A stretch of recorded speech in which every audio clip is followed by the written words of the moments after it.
when you walk into a theater to see a play, Oh, yeah, definitely. you expect everything to be deliberate, right? The curtain goes up, the lighting shifts to that soft amber color. Anyway, the mood lighting. Exactly. Music swells, and you just immediately know how you're supposed to feel. You recognize that you are in a design space. Yeah, you see the architecture of the whole moment. Right. But when we step into our everyday lives, like, say, just walking into a restaurant to grab dinner with a friend, we somehow completely forget that. We really do. We go totally blind to it. Yeah, we forget we're stepping onto a stage that's been meticulously engineered Yeah. to, influence our behavior. We just think, hey, I'm here to eat calories. Just fuel up and leave. Exactly. Totally blind to the reality that a casual dinner is actually this super high-stakes social negotiation. So welcome to today's Deep Dives. Super excited for this one. Me too. Today, we have a really fascinating piece of source material. It's a transcript simply titled, A Casual Dinner Between Friends Emma and Alex. Such a great, simple title for something so complex. Right. And our mission for this deep dive is to deconstruct this seemingly simple text. We want to uncover the invisible social choreography, the rapid-fire decision-making, and that profound connection building that actually happens when two people sit down to share a meal. Yeah, and the transcript opens with a scenario that, literally all of us have lived through. Oh, 100%. Right. So Alex arrives a little late to the restaurant while Emma has already been waiting there for a few minutes. Classic dynamic. Exactly. And before they even exchange pleasantries about their days, they do this really crucial alignment ritual. They evaluate the physical environment together. Oh, yeah. Emma and Alex immediately agree on the calm, comfortable atmosphere, and they both notice that amazing smell of food wafting through the room. Which is doing so much heavy lifting, honestly. I want you, the listener, to really think about how the environment of a restaurant immediately sets the tone for your own social interactions. Oh, it dictates everything. Right, because the restaurant's design is basically acting as an emotional regulator for them. If they had walked into a place with, blaring music and servers running around frantically... Their stress levels would just shoot right up. Exactly. Their autonomic nervous systems would spike. They'd be leaning across the table, shouting to be heard, just flooded with cortisol. Not exactly the vibe for a friendly catch-up. No, not at all. But instead, the sensory cues of this calm environment bypass their logical brains and signal safety. It establishes a shared emotional baseline before a single piece of personal info is even exchanged. Yeah, and building on that concept of safety, the transcript notes that Emma suggests sitting near the window, and Alex just readily agrees. Right. And the specific reason they give is that they both enjoy watching people walking on the street. Emma even says it makes the place feel alive. Okay, let's unpack this, because choosing the window seat is actually a masterclass in lowering social pressure. Oh, it really is. In behavioral psychology, there's this concept you see a lot in kids called parallel play. Right, where they play next to each other, but not necessarily with each other. Exactly. And for adults, looking out a window together serves a very similar function. It gives them a low-stakes, third-party focal point. So they don't have to just stare at each other. Yes, they don't have to lock into that intense, unbroken eye contact right out of the gate, which, can feel incredibly confrontational. Yeah. Or even overly intimate, depending on the vibe. Totally. It lets them sit shoulder to shoulder, looking outward. The ambient socialization of the street just sort of carries the weight of any awkward silences. But what's fascinating here is how quickly that low-pressure environment gets shattered the second the menu arrives. Oh, man, the menu. Right. The transcript details all these options they're suddenly faced with. Soups, salads, pasta, pizza, sandwiches, and multiple main dishes. It's too much. It is. The sheer volume of information abruptly forces them out of their relaxed state and straight into a cognitive puzzle. It's the ultimate modern dilemma. Looking at a massive restaurant menu today triggers the exact same decision fatigue as, opening a streaming service on your TV. Oh, that is such a good comparison. Right. You sit on the couch, desperate to watch something, but you're bombarded with 10,000 options. Mm-hmm. The cognitive load is so overwhelming, you just end up scrolling for 20 minutes. Completely paralyzed by the paradox of choice. Exactly.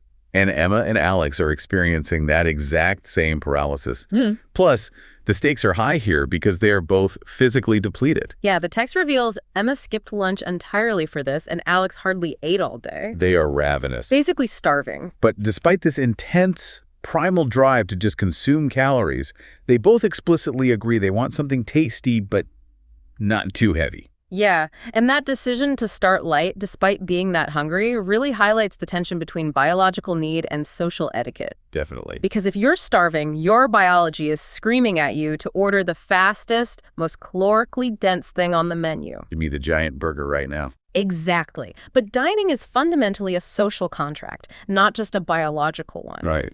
By mutually agreeing to avoid the heavy stuff right away, they're artificially slowing themselves down so they can stay in sync. That's a great point. Imagine how weird the pacing would be if Alex ordered this massive, heavy appetizer and just devoured it in 3 minutes, while Emma is over there sipping a light broth. It would be so jarring. It creates a total disconnect in the rhythm of the evening. Yeah, they're basically telling each other, I'm going to prioritize the rhythm of our shared experience over my own immediate physical hunger. And the transcript shows them successfully navigating that first little hurdle. They align perfectly on drinks. Both order lemonade because it sounds refreshing after a long day. Nice and easy. Yep. And the soup course goes smoothly, too. Emma confidently picks tomato soup because it's warm and comforting, and Alex goes for the mushroom soup. Very harmonious. But then the mains happen. Right. The dynamic shifts dramatically here. Emma states she loves creamy pasta and locks in the chicken Alfredo. A bold choice. It is. And Alex, meanwhile, considers the vegetable pizza, explicitly saying it's healthier than meat pizza. Okay, this is the critical juncture of the transcript for me. Yeah. Emma just ordered Alfredo, which is notoriously rich and heavy. Super heavy. But then she makes this fascinating conversational pivot. She tells Alex she doesn't eat pizza often because she, quote, tries to eat healthy food. Yeah, that comment just completely changes the vibe. It does. Alex politely parries it by saying, like, life is about balance. Mm-hmm. But the damage to Alex's confidence is already done. Suddenly, Alex is second-guessing the vegetable pizza. If we connect this to the bigger picture, the transcript is illustrating the immense power of social mirroring and really the moralization of food. Oh, the moralization of food is so real. It's huge. Emma introduces this value system into the conversation, even though her own choice, the creamy Alfredo, doesn't really align with dietary austerity. Not at all. She has verbally established a moral hierarchy at the table where healthy is the ultimate virtue. But I have to push back on Alex's reaction here, though. Did Alex actually want to abandon the pizza? Or did Emma's comment exert this subtle, invisible pressure that kind of forced Alex to comply? That's a really good question. Right. It seems like Alex felt caught in a trap. Emma claimed the heavy, indulgent meal for herself, but simultaneously projected this standard of healthiness onto the table. Which creates a ton of cognitive dissonance for Alex. Exactly.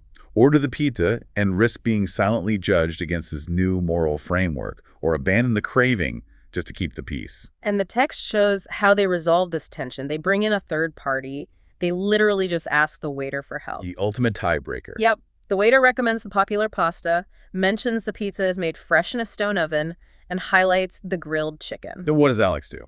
Alex completely abandons the pizza and orders the grilled chicken, which conveniently comes to the side of vegetables. The psychology of the waiter's intervention there is just brilliant. It really is. Because the waiter isn't just reciting ingredients. The waiter is acting as a neutral mediator, almost like a couples counselor for their food anxiety. That's exactly what it is. By recommending the chicken, the waiter offers Alex a socially compliant escape hatch. The chicken satisfies Alex's desire for a substantial meal because it has the waiter's seal of approval. Right. But crucially, those vegetables fulfill Emma's newly established standard of healthiness. So Alex gets to save face, the unspoken tension dissolves, and the order is finalized. Lemonades, tomato soup, mushroom soup, Alfredo, and the grilled chicken. Boom. Done. But then the menus are taken away. Yes, and that is a huge shift. Once the waiter takes the menus, the physical props that were anchoring their interaction are just gone. The safety nets are removed. Exactly. The transcript even notes a distinct shift in the atmosphere. Alex actually voices this discomfort out loud, saying, waiting is the hardest part, especially when you're hungry. I mean, put yourself in that situation. Think about the moment the menus are swept off the table. The frantic, busy work of deciding is over. Right, the task is done. You've handed in your paperwork, basically, and now you are in the conversational waiting room. The structured part of the evening has concluded, and now the unstructured, vulnerable part has to start. And they fill that unstructured space by immediately trading stressors. Ah, yes. The trauma dump. A little bit, yeah. Alex talks about having a super busy, tiring day with tons of work and only a short break.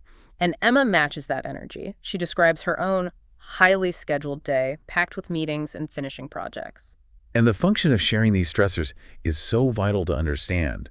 They aren't just complaining to hear themselves talk. No, not all. In sociological terms, they are engaging in reciprocal self-disclosure. Right.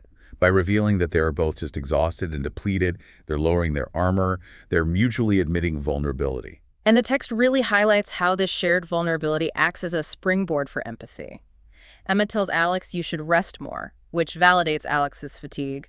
And Alex counters by framing Emma's exhausting day as productive, which validates all her hard work. And that mutual validation leads directly to a massive escalation in their bond. It does. Emma mentions that, while she enjoys her work, she also loves learning new things, specifically cooking pasta.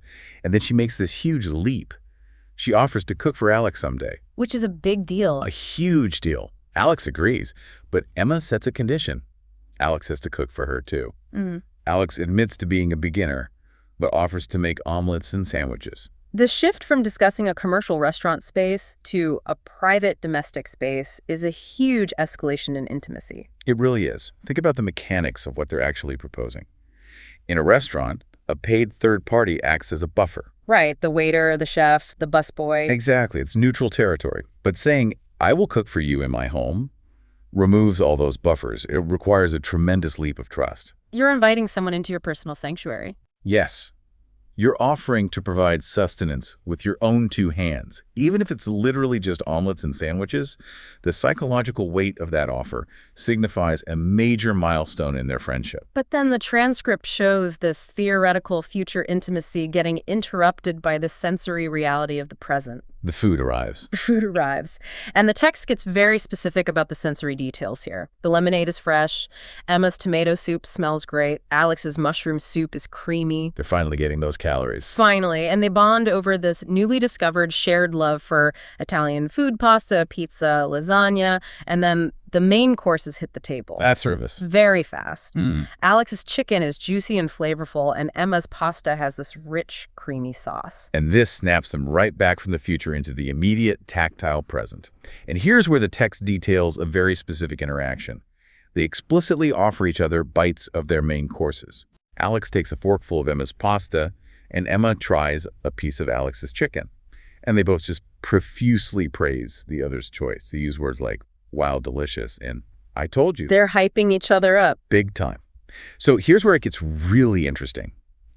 Why does the physical act of exchanging a bite of chicken for a bite of pasta elevate this from two people simply eating next to each other to a truly unified, shared experience? Well, this raises an important question about evolutionary biology and human trust. Okay, lay it on me. Sharing food, and specifically cross-contaminating food from one plate to another, is literally one of the most primal acts of vulnerability a human can engage in. Because of germs. Exactly. Our brains are hardwired with a pathogen avoidance system.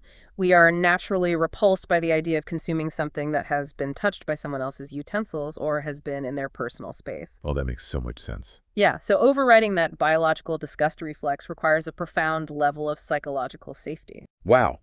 So by swapping bites, they're actively dissolving their physical boundaries. It's like an evolutionary shorthand for, I trust that you are not a threat to my health, and I value you enough to share my finite resources. That's exactly it. But taking that a step further, it also serves an incredibly powerful psychological function regarding identity. Oh, totally. When you sit down and select a meal from a sprawling menu, you are making a micro-declaration of your taste and your personality in that moment. You're saying, this represents what I want. And the transcript illustrates how sharing validates that identity perfectly. Right. When Alex tries Emma's pasta and reacts with genuine awe, saying, wow, it does way more than just compliment the unseen chef in the kitchen. It's a compliment to Emma. Exactly. It provides direct validation of Emma's decision-making process. It sends a clear signal, your taste is sophisticated, you made the correct choice.